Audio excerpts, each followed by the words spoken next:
If you're into anime-inspired Souls-like games like Code Vein or Scarlet Nexus, this new release could be right up your alley pretty much. Today, we're diving into the gameplay and stunning visuals of AI Limit, a Souls-like experience with an anime twist and beautiful waifu to play as. But is it really worth your time? So let's break down everything you need to know to decide if this is your next must-play action RPG. What's up, Chaotic fam? It's your host, KSD here, and if you're new here, then this is your chill spot for all things RPGs news, reviews, and guides.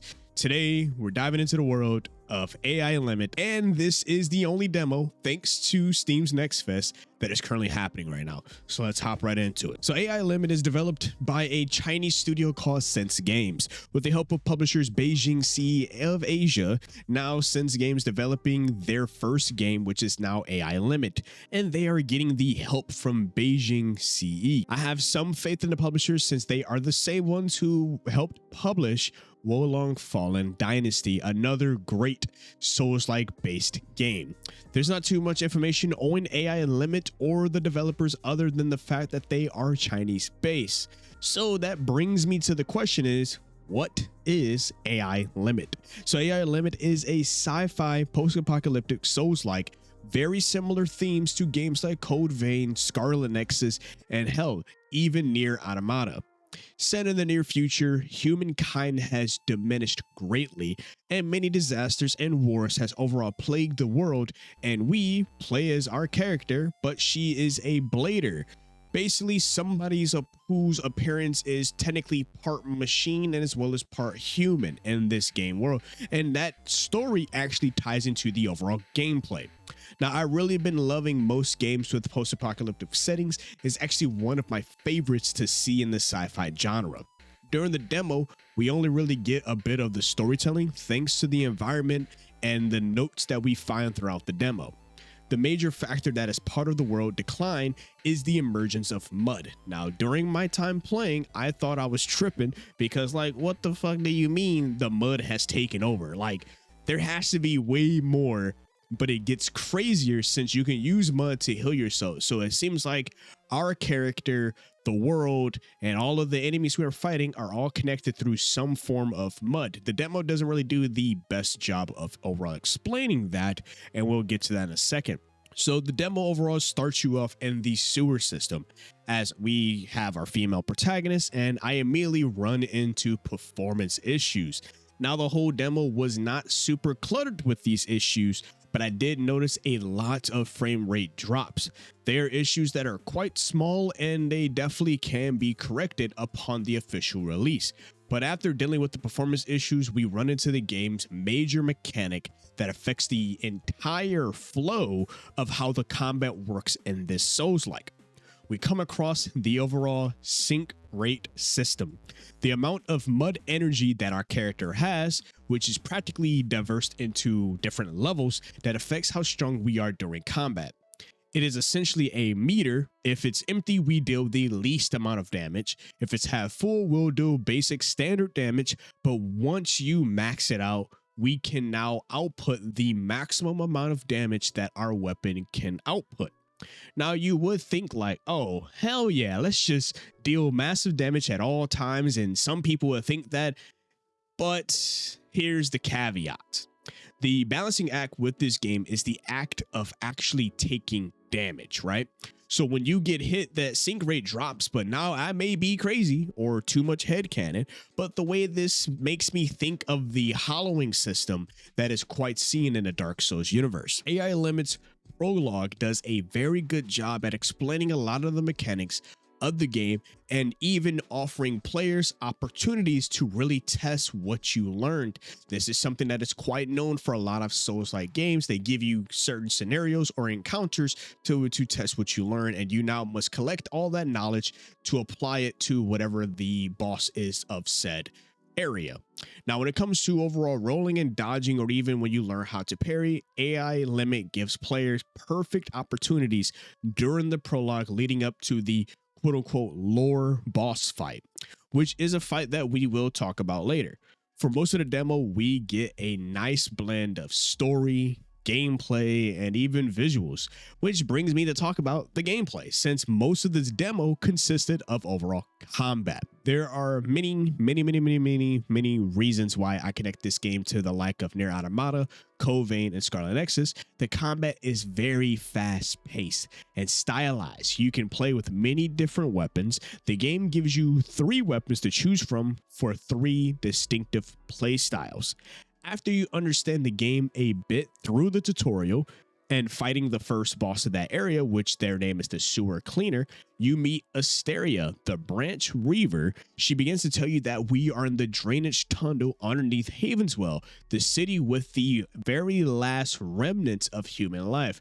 Now, you do see a little bit of those humans in the sewer system, which adds to the overall storytelling the game is trying to tell. One thing for people who are new to the Souls-like series is that a lot of the story is told through environments, right? It is told through the NPCs. It is told through your exploration and finding notes and connecting pieces together. You could definitely see a little bit of that light in AI Limit. During this talk, we now reach the next major mechanic, which is the staple of any Souls series, the bonfire, or in this case, they call it the branch, which does tie heavy into the story of the game as we need to restore all the branches. Now, these branches allow you to teleport between checkpoints and replenish any items like the life dew system, which basically acts as your healing flask that is quite similar to the Souls games, but you can also enhance your weapons and abilities.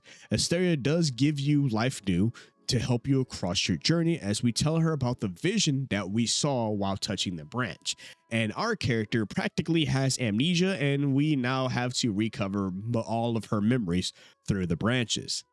Now, Asteria does need to leave, but she goes and gives us a gift, which you can choose between 3 starter weapons. So we have the longsword that seems to be your overall balanced style of fighting. Blade swords are dual weapons that give you the fastest attack. And of course, for any of my tanks out there, you get the great sword. Big bonk damage, bro.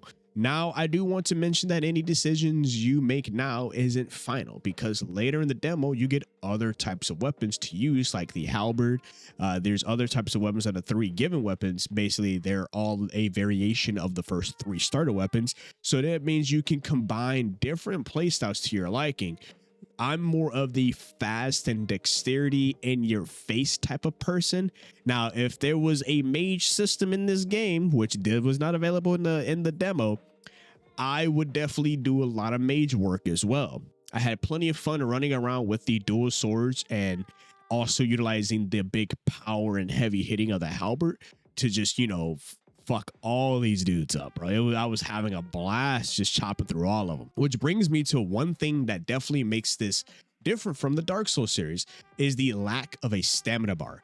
You can spam your attacks like crazy, but just know these mud monsters have some high ass poise, so they can attack through your attacks if you are not dealing like super heavy damage, until I end up getting the halberd later in the demo, and I was like able to deal like heavy poise damage to enemies and outpace them during fights. So I do love the available options that they offer when it comes to overall combat. Now, at this point though, in the game, we learn the bare minimum for the basics and can now truly explore the sewers, which brings me to talk about the visuals for this game. The best way to say is the colors are definitely dreary. It's dark. It's muddy. Ha, wink, wink. I hope y'all caught that one.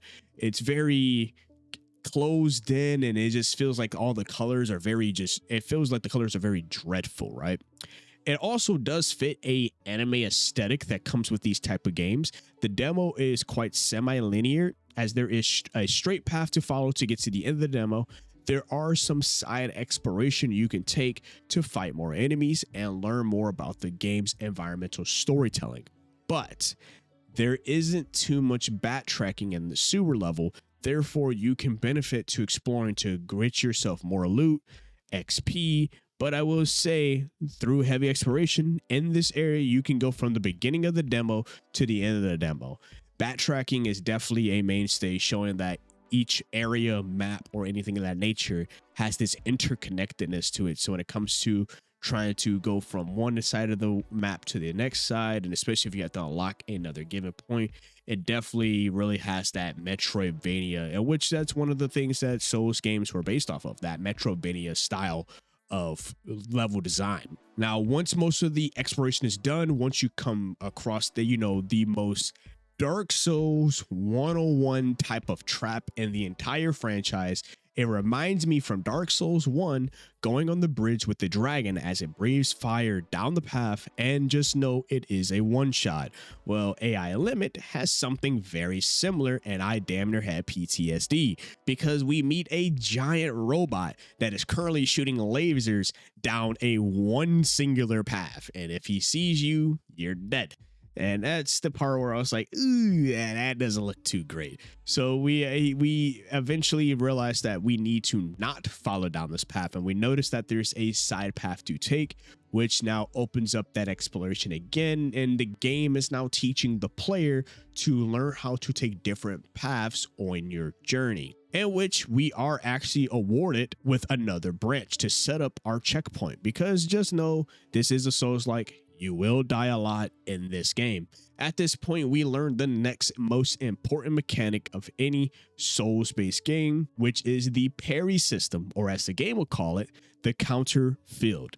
After playing through the demo, the parry window definitely didn't seem too generous, but once I got the hang of it, thanks to me abusing it during the final boss, is actually not too bad. If you time it a bit earlier than the attack, then it will work. I was quite busy trying to land it like right exactly on the attack, which ended up letting the attack go right through me.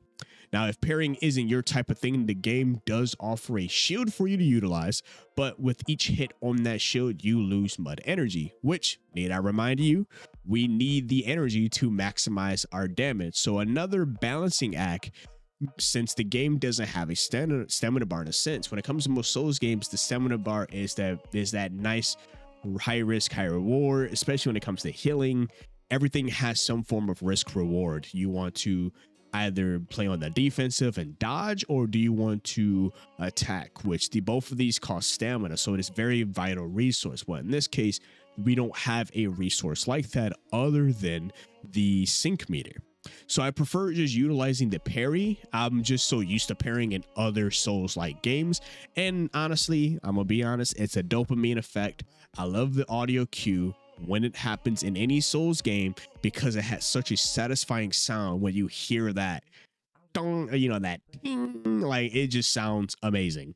But after obtaining the shield, we come across another blader, but we end up noticing there's a lot wrong with her. She was tweaking, dog, mad tweaking, like she's on some form of type of drugs or anything of that nature. But upon further inspection, we see that she looks just like the memory that we looked into moments prior, as she was on the verge of going insane. Now, this reminds me of the hollowing process in the Souls games, as NPCs begin to lose hope and eventually turn on the player. It does seem that the mud is plaguing the world, can cause bladers to go crazy. Her fight is quite simple, but can be deadly since she's using the dual blade setup and can deal dumb amount of damage in a short amount of time. Because her overall movement is slow, this is perfect time to practice all your newfound powers and skills against while, dodging her jump attack and dash attacks. Throughout the demo, we find armor and weapons and plentiful amounts of weapons, but we can select what we want through the pause menu. Now, the pause menu doesn't look too cluttered and it seems very straightforward. You get 2 slots for weapons, with each weapon getting their very own special skill. You can change out your headgear and your armor gear with a spell slot, and 6 item slots to place any of your stuff that you find out in the world. We do finally end up reaching the end of the demo, which is the lore boss fight. Now, throughout the demo, we can read memos talking about how dangerous this beast is. Walking to the boss fight, you can actually see the absolute carnage that the lore has released upon these poor souls, dude, as their bodies are absolutely piling on top of each other. Now, the Lost Lancer boss fight was a great test of everything you learned. He has a 2-phase boss fight. First phase is him utilizing his famous Lancer he's used to slay his previous foes, and he starts the fight immediately with the leaping attack, which is great for a parry And, you know, another PTSD moment, thanks to my time on Dark Souls 1, it reminds me of the Gwen fight. I was prepared to parry the absolute shit out of him as soon as he leaped towards me. I did die a good couple of times to this fight, just trying to understand his attack patterns. With the animations are so fast, it was hard to predict him. But after the absolute clapping that he did to me, I picked up on his patterns and practically went a full parry run. The only damage I dealt to him was from parries, and thanks to the sync rate always maxing out, it made sure I was doing the most amount of damage that I can with each parry. Now, AI Limit is a fun Souls-like, and I feel once the game becomes official, it would definitely do pretty good. Now, it is to say the game is currently one of the biggest demos right now that is currently popping off right now during the Steam's Next Fest as being one of the most wishlisted and played demos right now alongside other games. I will like to see if this game can live up to the hype of the other games like Code Vein, Scarlet Nexus. I thoroughly enjoyed those games, and I would love to see AI Limit prosper. The demo really only showed the prologue, so there's definitely a lot more that this game has to offer, especially once you finally make it to the place you needed to. From some of the trailer gameplay that I saw, it seems like the combat will get even more fast-paced than what we already got to see. AI Limit has some fun combat and good-ass music to really fit that dread of a post-apocalyptic world alongside the visuals. Now, I would love to see this game prosper upon release and hopefully get way more eyes on it. If you already played the demo, then let me know what your thoughts of it in the comment section below. And if you enjoyed today's episode, then I recommend liking and as well as subscribing to the channel for more RPGs news, reviews, and as well as guides. Therefore, stay safe out there, and it's been your host, KSTTV, here at Chaotic Inc., signing out. Peace.